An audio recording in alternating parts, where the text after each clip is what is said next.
Dia adalah seorang pemimpin tanpa istana, seorang panglima tanpa pengawal, seseorang yang sangat-sangat sederhana tapi bisa mengubah dunia sampai sekarang. Namanya disebut-sebut oleh banyak orang, apakah pengikutnya ataupun yang bukan. Oke, selamat datang di episode 1. Kita akan bahas, bener banget, Nabi kita, Nabi Muhammad SAW.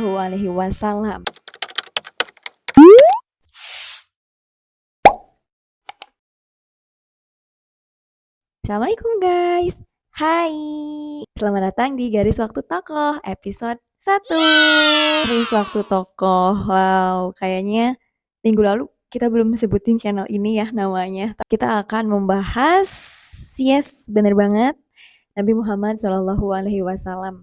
Meskipun kayaknya akan mengejutkan banyak orang karena buku ini pertama terbit itu 1978 dan kalau kita lihat penulisnya kayaknya bukan muslim gitu ya. Kok bisa dia menempatkan Nabi Muhammad di nomor 1 dibanding mungkin tokoh-tokoh yang lainnya. Nanti bakal clear banget alasan dia menempatkan Nabi Muhammad SAW di urutan ke-1. Sedikit kenalan dulu, meskipun aku yakin kamu udah tahu nih gitu siapa sih Nabi Muhammad SAW. Nama Nabi Muhammad itu ternyata bukan dikasih sama manusia gitu, tapi dari Allah. Dan ini tuh udah Allah viralin gitu ya ke nabi-nabi sebelum Nabi Muhammad gitu. Kayak misalnya, kalau misalnya contohnya misalnya ini bahasa ismi gitu ya. Kalau misalnya kamu sekarang gitu ya sedang jadi pemimpin gitu ya di umat ini, lagi benerin umat ini, terus datang Nabi Muhammad, kamu harus mengimaninya gitu. Allah sudah sudah viralkan nama Muhammad, padahal belum ada, Nabi Muhammadnya belum lahir ke dunia gitu ya. Dan kalau gak salah, correct me if I'm wrong, memang ruhnya Nabi Muhammad itu sudah ada sebelum lahir gitu ya ke dunia. Ruhnya Nabi Muhammad udah ada. Jadi Nabi Isa pun udah kasih tahu nih sama umatnya gitu, kalau setelah aku itu akan ada Nabi namanya Ahmad gitu, Ahmad Muhammad. Di kitab Injilnya pun memang tertulis gitu. Nabi Muhammad itu udah viral nih namanya gitu sebelum Nabi lahir. Nabi Muhammad lahir dari keluarga yang bernasab mulia gitu ya. Kalau kita lihat lagi itu sampai ke Nabi Ibrahim. Nabi Ibrahim. Kita nyanyi dulu deh. Abdullah nama ayahnya. Aduh, suara gue. Abdullah nama ayahnya, Aminah ibundanya, Abdul Muthalib kakeknya, Abu Thalib pamannya. Kakeknya Nabi Muhammad tadi siapa namanya? Abdul Muthalib ya, Abdul Muthalib. Abdul Muthalib dia itu kan maksudnya sebagai orang Arab tuh kayaknya emang suka berpergian gitu ya. Abdul Muthalib tuh berpergian lah ke Syam. Nah, waktu di Syam dia tuh ketemu nih sama pendeta. Terus kayak, kalian dari mana guys gitu kan? Dia jawab lah gitu, dari Mekah gitu kan. Dan si pendeta itu bilang kalau misalnya nanti akan ada Nabi namanya Muhammad lahir di situ. Abdul Muthalib ini sama teman-temannya gitu ya berpergian ke Syam itu, mereka tuh kayak nanti yang punya cucu pertama nanti dikasih nama Ahmad deh gitu. Nah, dan memang sudah ini ya gitu takdirnya.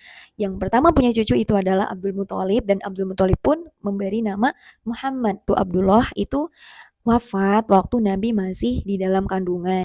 Jadi Nabi Muhammad lahir dalam keadaan gak tahu wajah ayahnya gitu, karena kan zaman dulu nggak ada HP. Meskipun begitu Nabi memiliki kakek dan juga nantinya paman yang sayang sama Nabi Muhammad. Tentunya nggak usah disebutin ya, ibu Aminah sayang banget gitu sama Nabi Muhammad karena kan buah cinta sama Abdullah. Kata si Michael di bukunya, dia bilang beda sama tokoh-tokoh yang lain. Mereka tumbuh di mana kayak pusat kota gitu loh. Semua peradaban-peradaban tuh ada gitu. Sedangkan Nabi Muhammad itu lahir di Mekah memang gitu ya, di dekat Ka'bah, tempat sucinya umat Islam gitu. Tapi pada masa itu, wah, Arab tuh kacau banget gitu, kacau banget. Mungkin bisa dibilang negara terbelakang gitu. Jadi Nabi Muhammad lahir waktu ibaratnya kayak waktu yang gak tepat gitu ya, tapi enggak gitu. Karena Nabi Muhammad memang Allah tugaskan untuk ngeberesin akhlak gitu kan, ngeberesin akhlak dan lain sebagainya gitu. Salah satunya ngebenerin akhlak. Jadi Nabi itu beda sama tokoh-tokoh yang lain, dia lahir tidak di golden age-nya negara itu gitu, tapi lagi masa-masa yang buruk banget, kacau banget, terbelakang, dibesarkan dalam kesederhanaan. Nabi Muhammad tumbuh dengan ini sebelum jadi nabi ya gitu. Nabi Muhammad tumbuh dengan penuh kasih sayang gitu kan. Terus juga memang sebelum jadi nabi pun kita sudah melihat Nabi Muhammad itu memiliki sifat yang sangat baik gitu ya. Jadi pada masa itu bangsa Arab menyembah berhala gitu ya. Mungkin disebutnya apa? Pemeluk agama Nasrani atau Yahudi, karena melihat kacau banget gitu ya, kacau dari secara akhlak, everything. Nabi Muhammad berdiam diri gitu ya ke Gua Hiro untuk apa ya? Kita bisa bilang mungkin menenangkan atau kayak find the soul gitu ya. Saat 40 tahun Nabi diangkat menjadi nabi dan rasul, di saat Nabi sedang berdiam diri di Gua Hiro mendapatkan wahyu pertama Al-Alaq ayat 1 sampai 5 yang bikin Nabi itu luar biasa takut banget. Meskipun aku senyum ya, kayak takut banget karena ya lo mikir aja gitu, di gua yang hanya aku doang gitu, tiba-tiba kalau aku nggak salah tuh kan kayak dipeluk gitu kan, kayak dipeluk, dan malaikat Jibril tuh besar banget gitu sayapnya. Terus tiba-tiba ikro gitu. Nabi pulang dan minta diselimutin sama istri tercintanya, Khadijah. Setelah mendapat wahyu, Nabi Muhammad tentunya punya kewajiban untuk menyebarkan agama Islam gitu kan. Di awalnya hanya ke keluarga gitu, kayak circle kecilnya. Akhirnya Nabi pun berdakwah terang-terangan. Nabi hijrah dari Mekah ke Madinah karena banyak hal gitu ya, salah satunya mungkin kekuatan politiknya kuat banget gitu ya, jadi sedikit yang mengikuti Nabi. Akhirnya Nabi hijrah ke Madinah, makin banyak lah pengikutnya, yang apa namanya, umatnya yang masuk Islam gitu di Madinah. Peperangan pada waktu itu Mekah Madinah itu tak bisa dihindarin, dan akhirnya Nabi menang dan balik lagi lah ke Mekah gitu. Nah, dari situ kita bisa lihat banget pertumbuhan Islam tuh makin pesat gitu, makin pesat. Nabi Muhammad tuh yang bisa bikin pasukan Badui tuh menyatu, karena sebenarnya mereka kan dari latar belakang yang gampang marah gitu, gampang marah. Nah, tuh Barbarian gitu, mudah tersulut emosinya. Tapi karena Nabi Muhammad dan juga tadi ya keimanan mereka gitu kepada Allah dan Rasul Shallallahu Alaihi Wasallam, bikin mereka jadi tangguh, jadi apa ya, berani, kayak nggak mudah lah gitu untuk tercerai-berai begitu. Setelah kepergian Nabi Muhammad, Islam itu masih dan OTW banget nih menuju puncak-puncak emasnya gitu ya. Dilanjut sama kepemimpinan sahabat, Islam bisa lebih luas lagi gitu ya, penaklukan Mesopotamia, Palestina, Syria. Penaklukan ini waktu Nabi masih hidup ataupun setelah Nabi nggak ada gitu ya sama sahabat. Dan setelah penaklukan itu tuh diiringin sama orang-orang berbondong-bondong tuh, double ya, orang berbondong-bondong untuk masuk Islam juga. Setelah penaklukan itu pastinya akan menambah umat Islam. Nabi Muhammad itu bukan cuman sebagai apa ya, pemimpin agama, tapi juga dunia, Nabi juga terlibat di dalam politik. Jadi, Nabi Muhammad itu bertanggung jawab untuk menyebarkan teologi Islam, tapi juga pokok-pokok etika moral yang jelek banget gitu ya waktu itu. Dan wahyu Al-Quran sebagai mukjizat Nabi gitu ya, Nabi Muhammad SAW jadi wahyu pedoman hidup untuk umat Islam. Mereka bersatu, tidak terpecah belah, bukan cuma karena bahasa Arab gitu mereka bersatu gitu, tapi juga ada andil Al-Quran ini gitu yang menjadi pedoman hidup secara terperinci untuk umat Islam. Muhammad memainkan peranan jauh lebih penting dalam pengembangan Islam ketimbang peranan Nabi Isa terhadap agama Nasrani. Meskipun kita lihat datanya, umat Islam dunia sama umat Kristen dunia, lebih banyak umat Kristen, tapi yang menyebarkan kekristenan itu bukan Nabi Isa gitu. Sedangkan Nabi Muhammad itu andil banget gitu untuk menyebarkan agama Islam. Nabi mengajarkan akhlak yang baik. Nabi juga mencontohkan akhlak yang baik. Kalau kata istrinya itu, Nabi itu Al-Quran berjalan. Saking Nabi itu memiliki akhlak yang sangat baik gitu. Kalau yang kata Allah lakuin, lakuin. Yang kata Allah jangan lakukan, tidak dilakukan. Nabi Muhammad dan Al-Quran itu nggak bisa, apa sih namanya ini tuh, dipisahkan gitu. Jadi peran Nabi Muhammad sebagai penerima wahyu, penyebar agama Islam, terus juga Nabi bukan cuman jadi ustadz gitu ya, penyebar agama Islam, tapi juga dia seorang pemimpin. Gimana Nabi itu jadi apa ya, kayak chat GPT-nya kita gitu, kayak zaman sekarang, kayak Nabi aku gini nih di rumah sama istri, terus misalnya nanti ada permasalahan umat yang lain gitu, apa ya, kamu tuh bisa tanyain apapun gitu kan Nabi gitu. Saking Nabi tuh benar-benar ikut andil untuk membenahi umat. Masya Allah keren banget. Penaklukan yang dilakukan bangsa Arab di abad ke-7 terus memainkan peranan penting dalam sejarah umat manusia hingga saat ini.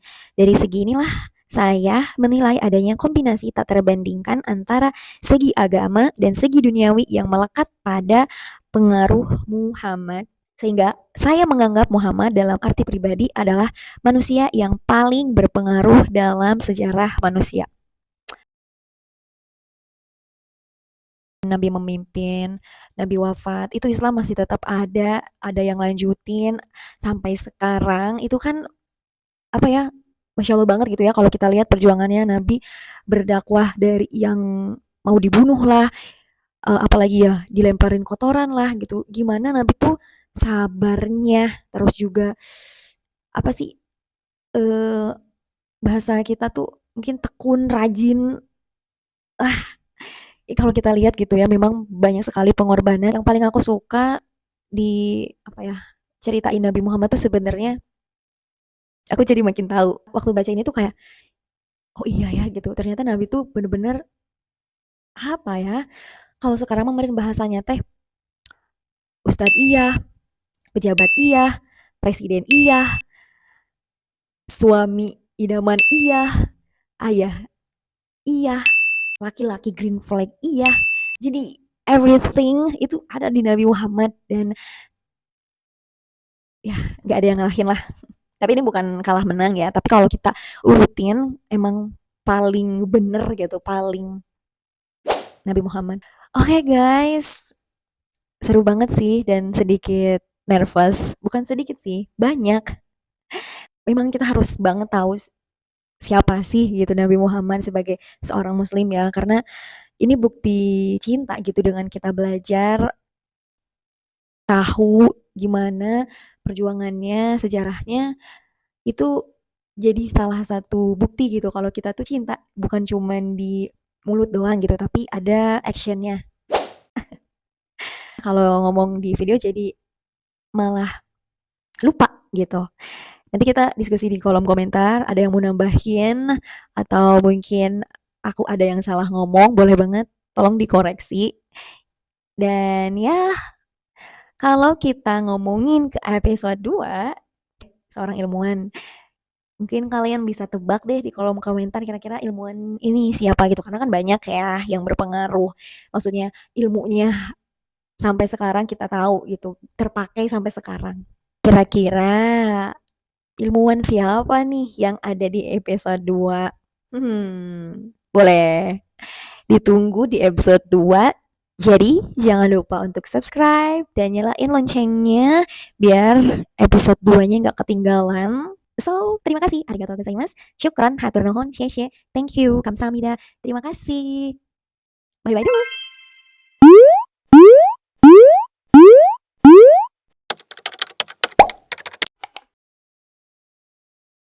Keteteran itu bikin naskahnya. Asli. Coba yang mau jadi penulis naskahnya boleh kirim email. Itu videonya udah banget hari ini. Oh my god. Terus juga